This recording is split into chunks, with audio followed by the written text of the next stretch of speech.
Let me add my good morning to those already spoken. My name is Andy Browne, and I have the pleasure of serving as Vice President of Church Relations for the Board of Pensions.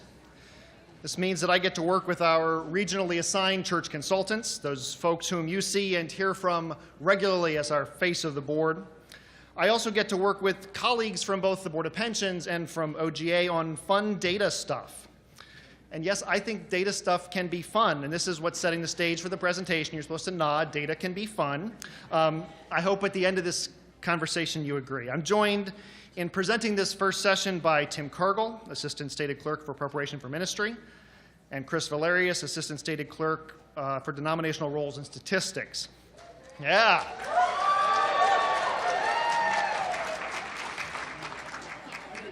As John and Carrie mentioned when talking through the agenda, our focus in this first plenary will be on congregational realities. I promise that's not us talking for the next 90 minutes. Rather, we've structured this as 3 reflections on congregations from 3 different perspectives, each of which will be followed by an opportunity for you to focus in discussion with each other about what you've heard and what you experience in your context. We will in turn discuss the composition of churches, how many and what kind of churches are currently served by pastoral leadership, and those who will lead the church in the next generation, our inquirers and candidates. One thing you won't hear us talk much about today is the issue of, and put it in quotes, graying clergy. It's a multivariable issue. Lots of people are working on it. Lots of people are talking about it, but it's not going to be a part of our presentation today. As we start into these conversations, Tim's going to say a word about how we hope you can approach some of these conversations. Tim?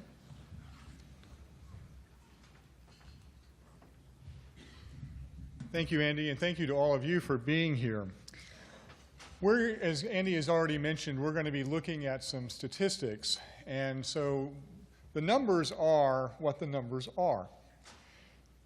But we often can look at the same kinds of things and see something very different, even though we know we're all looking at the same thing. And to kind of get your mind working that way, I'm going to put 3 images up on the slide. When you see it, I want you to call out what you see. Okay? So these are not ink blots. This isn't ink blots. So, but when you see when I put the image up, I just want you to say what you see. Ready? Here we go. First one.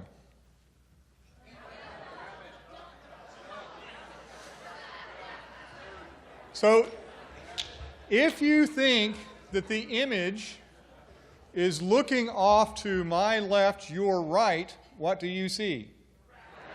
If the image is looking from my right off to your left, okay? Next one. I'm going to give you some context for this one. I just want you to tell me how many boards are on the screen. How many boards? Ready?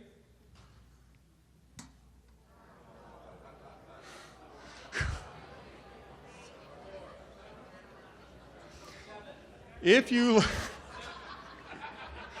for most of us, if we look at what I'm looking at, as you're looking at the slide, if you look at the right-hand slide, right-hand end, you see 3. But if you look at the left-hand end, 4. Now, the lines don't change. We're all looking at exactly the same thing, but we can see something quite different. One more. Okay? No context for this one.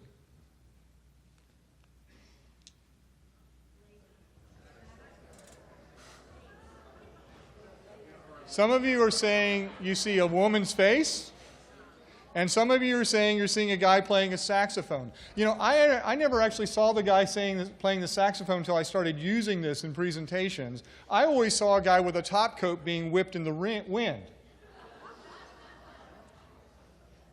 That's the ink blot part of it. But no, if you look at the black space, you're going to see a man walking or playing a saxophone or something. But if you look at the white space, you'll see a woman's face. Now again, we're not changing the image, we're not changing the data, if you will, at all. We're all looking at exactly the same data, but we can see something very, very differently. And so as we present some data to you this morning, what we're wanting you to do is we're not going to provide a lot of context and interpretation for that data. You're going to do that at your tables. And we're counting on the fact that you're going to see different things in that data, and that's going to be the kind of basis for our discussion, your discussion with one another this morning. So with that as a kind of introduction and setting your kind of a framework for your mental approach to this morning, I'm going to turn it over to my colleague, Kris Valerius.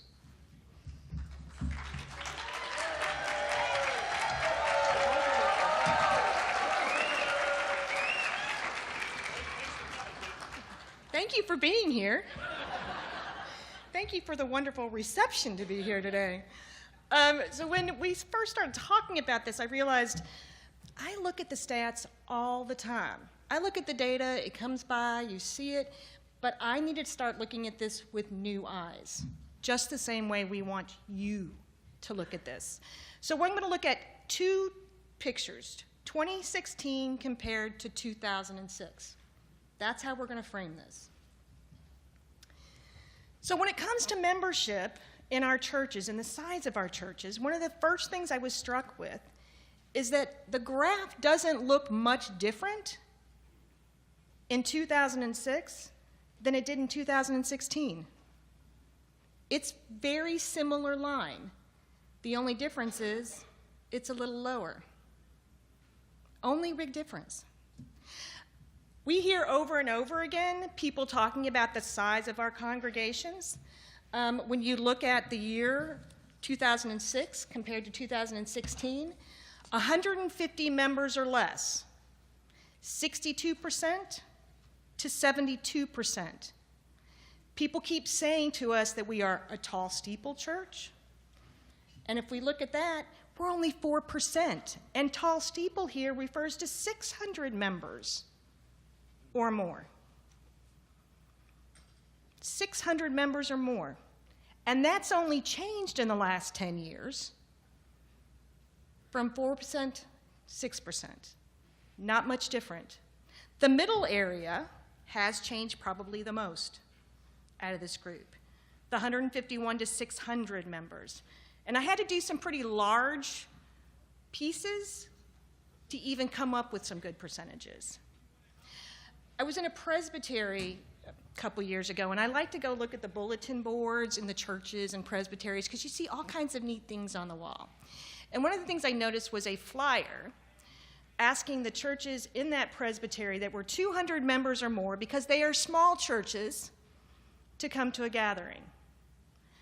And I thought to myself, well, with the majority of our churches falling in the 200 members or less category, can we really refer to that as small churches? They are who we are. That is who we are made up of.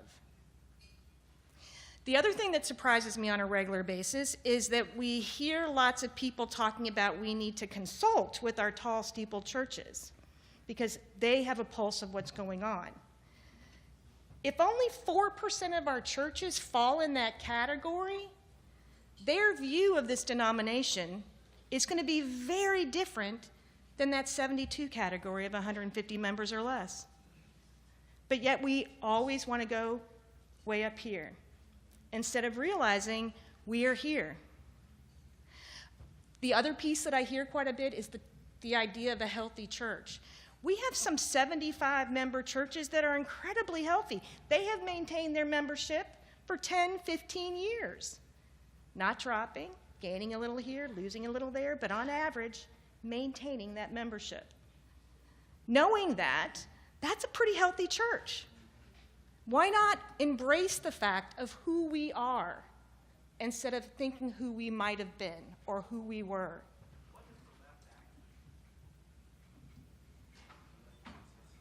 How many churches? I'm sorry. The vertical axis. He's asking what is the number on the vertical axis. That's how many churches. Oh, it has to do with how many churches. So 4,000, 3,500, 3,000, 2,500, 2,000 is on that side when it's talking about membership. The actual, how many fall in those particular categories. When we look at the average church, In 2006, the average membership was 207 members in a church. In 2016, that fell to 157. It's not a huge discernible amount. What's interesting is the median, when you line all of the church up from largest to smallest. We were 105, and now it's at 78. We need to embrace who we are. Embrace who we are. We can't think of ourselves as just being a church of large churches. I would figure that a lot of the presbyteries here maybe only have a couple of churches that fall in that 600 members, the 501 to 600 members.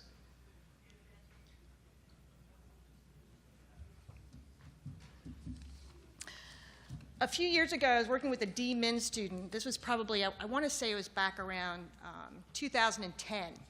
And she was doing a research about the age of people in our congregations.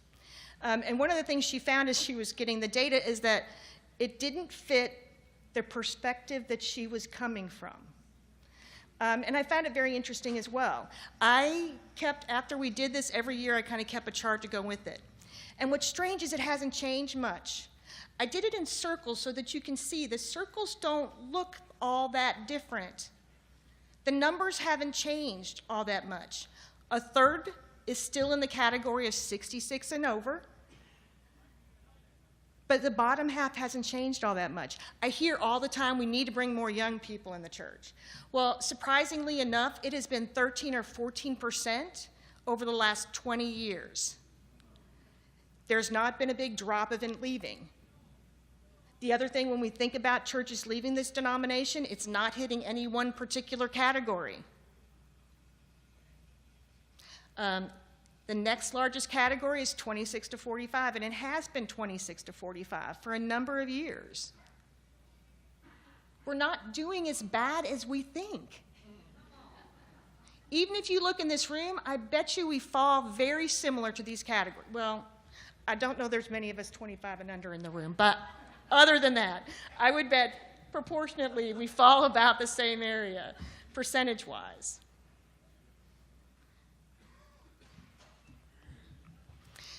So now I want to talk a little bit about gains versus losses in this denomination. We're not talking about overall net loss. We know we've been losing members. We're not talking about it. We are just going to compare our gains every year to our losses every year. 2006, gains, losses. It represented a 28% difference between our gains and losses. You compare that to 2016, 62% difference between our gains and losses. There was a news article this year when the statistics came out that said that we had the lowest losses in 12 years, which was a very true statement. Our overall losses dropped 12% in the last 10 years. Now, we've lost some churches in those 12 years, correct? Some big churches. But even losing churches, we still managed to lose 12% less over the last 10 years. That's pretty good. But our gains went down 53%. 53%. In 2016, we only had about 55,000 people that were gains in this denomination. I always knew we had a funnel going on. I just didn't realize how large that proportion was. 53%'s pretty high. And you can't make that 12% look any better because of that. Now, another comment that's been coming up quite a bit. We are doing exciting things with the 1001 community. Lots of exciting things have been happening.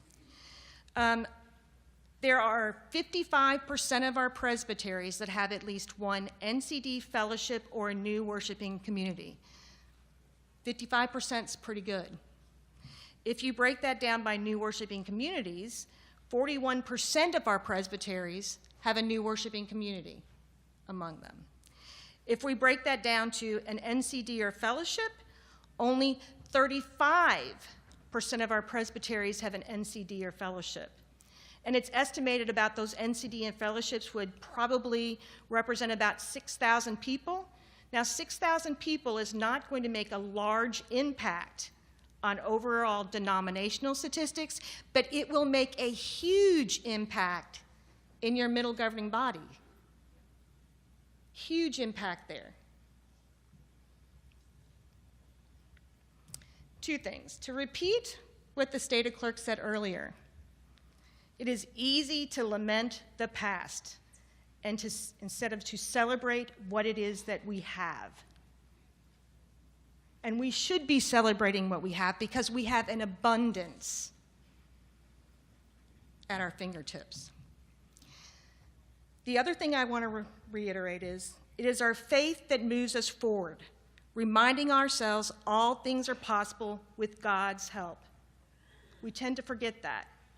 So I realize these questions look very similar to what questions you had yesterday, but I'd like you to view them with new eyes. Think about the context of your presbytery. Think about what you've heard about what our makeup is of our denomination. How does this impact you? And I want you to focus on nothing but the positive things, because there are tons of it out there. And I am sure that each of you has a great story to tell about the great things that are happening in your presbytery, despite the fact what you think are negatives. Okay, take a few minutes to talk amongst yourselves.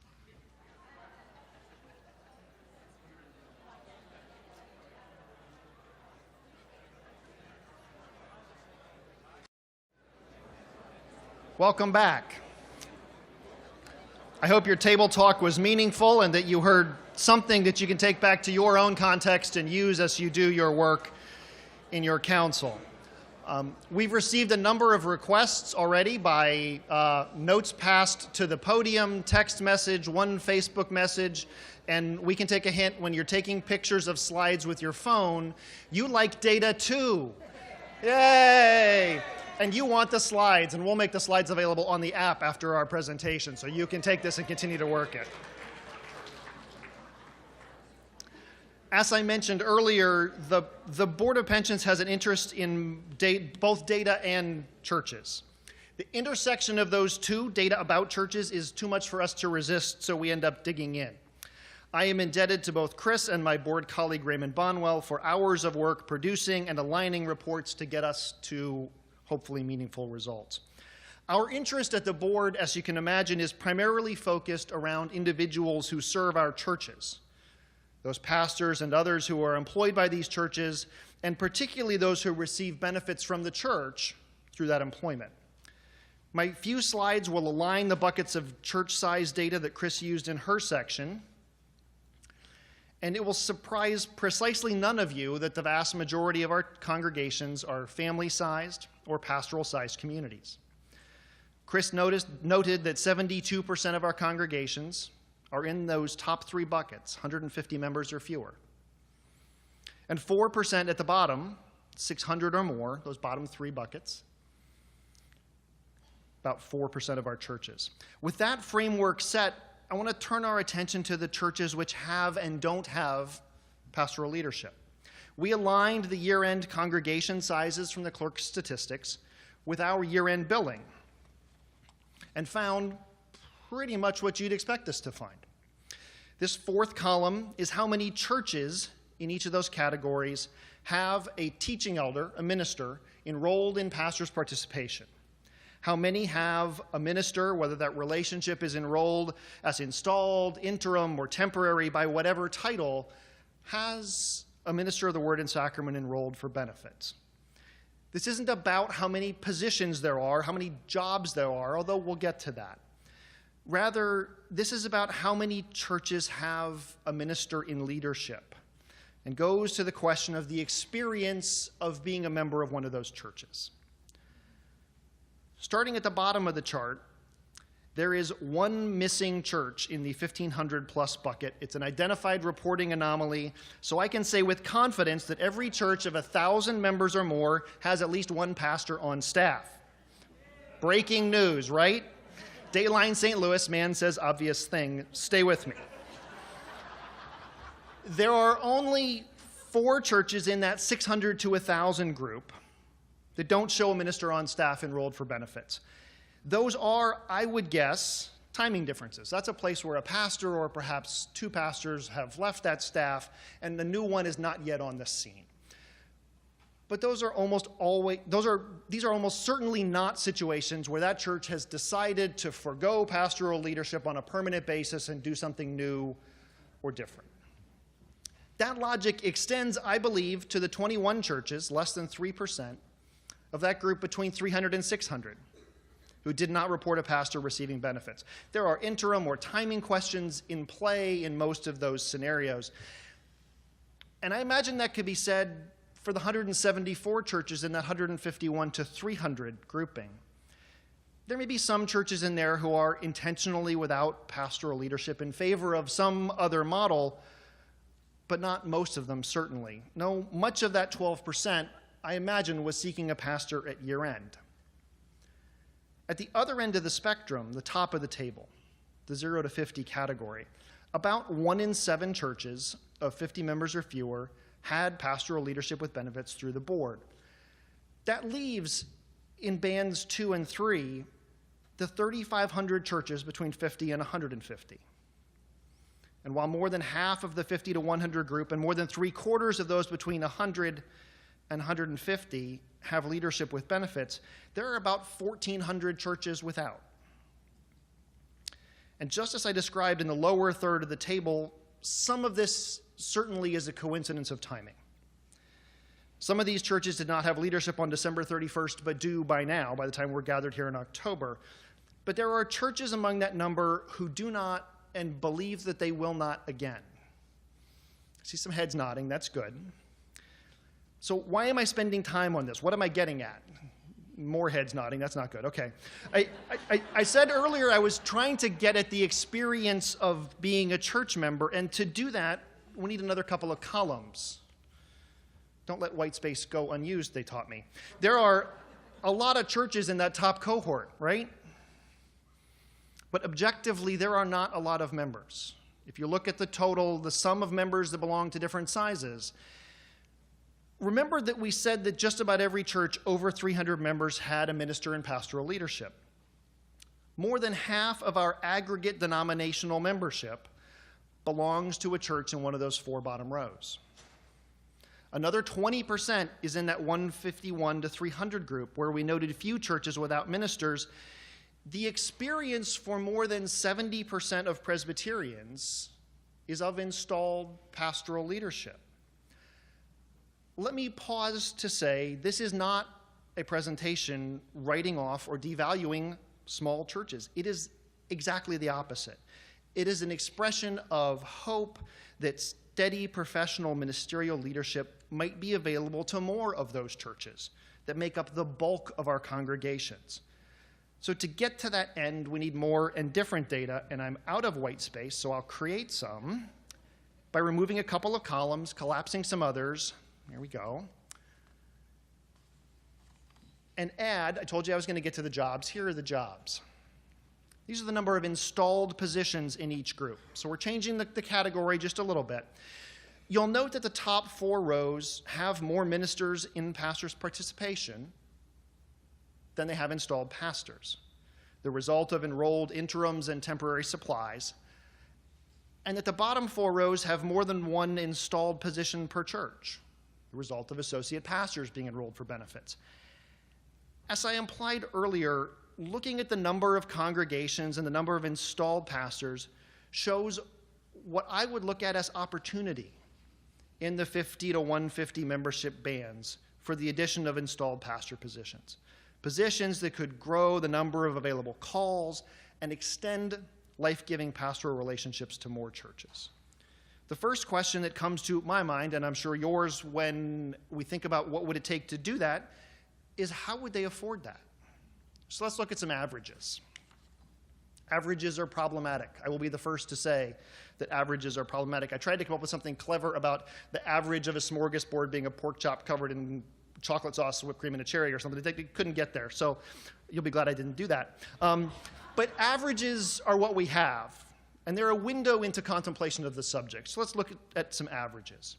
In that 101 to 150 group, the third band down, we're talking about a group with an average total expense budget of nearly $160,000. And for those between 50 and 100 of more than $90,000. Now, I recognize that those at the top end financially, those churches who are dragging those averages up, are the churches most likely to already have installed pastoral leadership. But might those close to the average be encouraged to stretch, to seek leadership for their life together that might inspire and challenge them, a pastor that might lead them in exploring God's claim on their lives and call for their work together? I am not here to tell you that installed pastoral leadership will solve all the problems of the church. Believe me.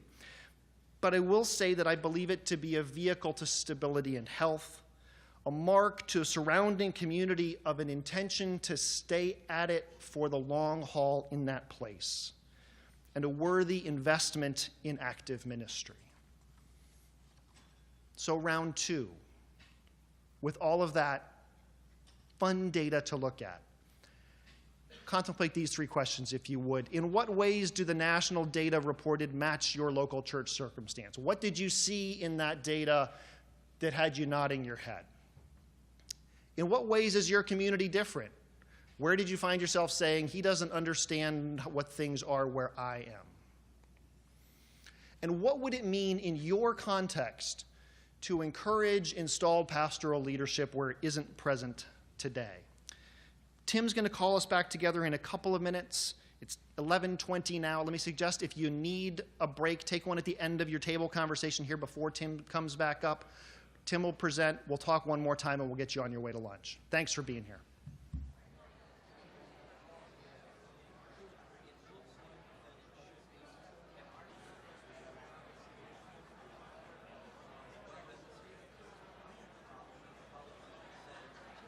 I'm going to give, again, some data that you've already seen from Kris in a line chart. You've seen it from Andy in a table of figures, and now I'm going to give it to you as a pie chart, also keeping with our thing of seeing the same information differently. So what you see here is on the left side of the slide, this is that same information about how our churches break out by size, broken out exactly the same way that Kris and Andy have already talked about. 58% of our churches have 100 or fewer members.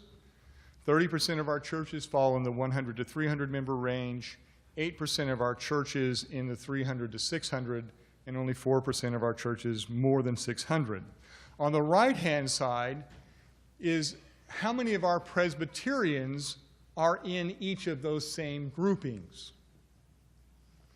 So whereas 58% of our congregations are in congregations of less than 100, only 17% of Presbyterians are in congregations of that size. The only groups that actually align even closely at all are the 100 to 300, where 30% of our congregations are of that size, and 32% of Presbyterians are in congregations of that size. So if you can find those folks, they are the statistical norm.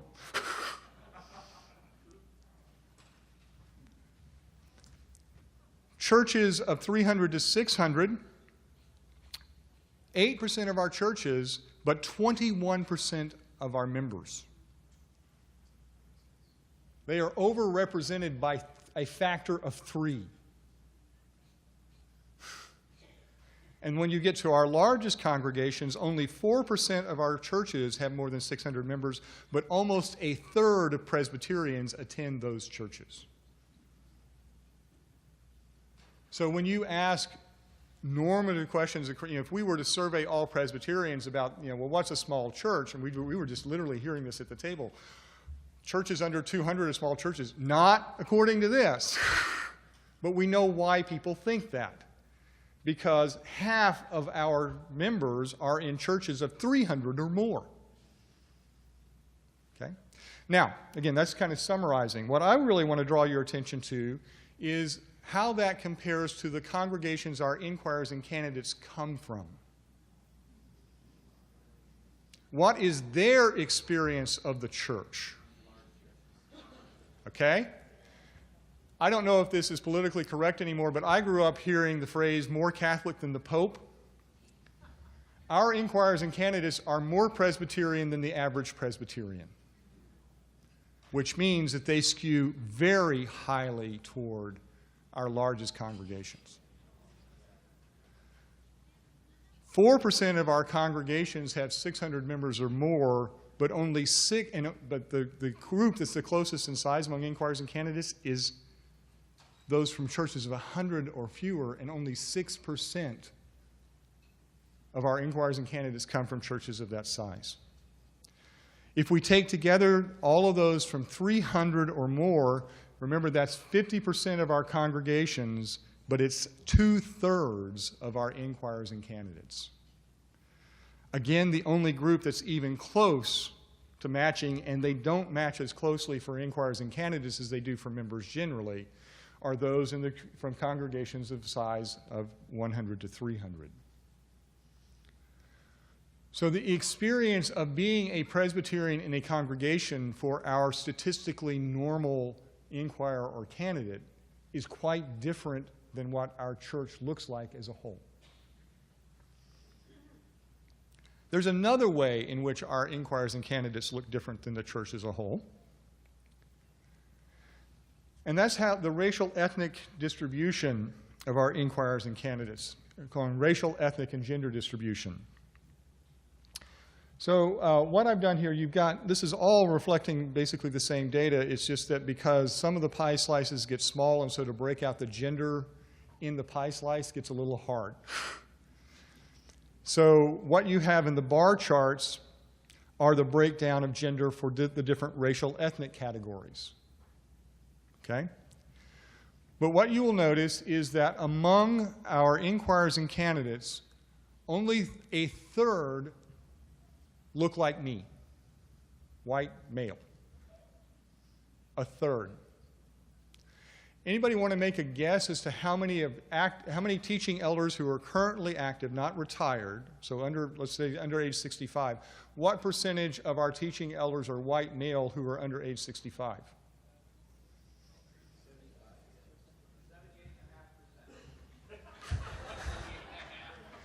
The 75 figure is about right for all teaching elders, including those who have retired. For those who are under age 65, it's 2/3, 66%. But it's still double what we have among our inquirers and candidates.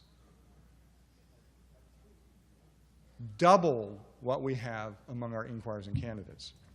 If you take the non-Caucasian part of this, so the other, the Asian, the black, the Hispanic, you'll see that that's almost 1/4 of all of our inquirers and candidates are not Caucasian. That is not true of our congregations. Our inquirers and candidates look like the church we need to become, not the church that we are if we snapshotted it today. They are already a more diverse lot than the congregations that they will be serving. So, again, I will look at look at those things in a little more depth and give you what my take is on that in a workshop beginning at 1 o'clock. Thankless plug. But for you, as you begin to think about that and bring questions to that 1 o'clock workshop, from the perspective of our inquirers and candidates, what opportunities and challenges do you see in the potential difference between their congregational experiences and the congregations and call opportunities that they're going to find? And you can think about that in terms of their congregations of origin or their racial ethnic mix, however you want to think about it. But how do their experiences of congregations that they bring with them as inquirers and candidates fit with the call opportunities that await them? From the perspective of those calling congregations, what opportunities and challenges do you see in the increased diversity among our inquirers and candidates? And then finally, with whom in your council do you need to be working on these issues? Right? So again, we're going to give you about 10 minutes, a little bit more. We'll call you back together again to give you some logistical information you'll need for this afternoon. Enjoy your conversations.